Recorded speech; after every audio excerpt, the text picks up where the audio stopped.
Bismillahirrahmanirrahim. Assalamualaikum warahmatullahi wabarakatuh. Selamat siang anak-anak kelas 5.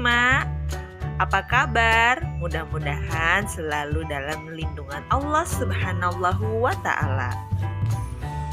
Kali ini kita akan belajar mengenai kata kerja. Kata kerja dalam kalimat ada beberapa yang akan dikenalkan.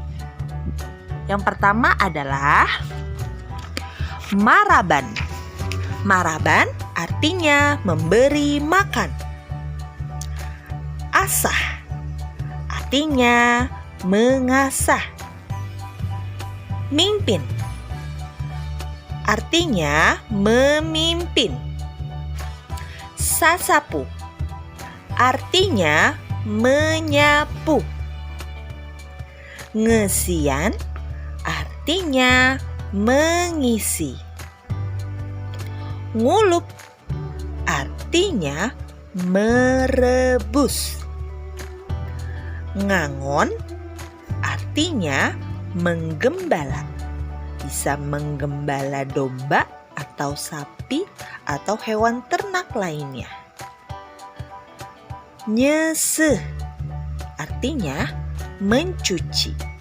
Nyeseh di sini dikhususkan untuk mencuci baju. Maca artinya membaca. Ngarit artinya menyabit. Demikianlah beberapa kata kerja dalam bahasa Sunda.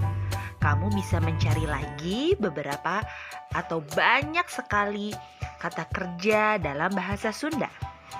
Demikian video kali ini, mudah-mudahan mudah untuk dimengerti. Wassalamualaikum warahmatullahi wabarakatuh.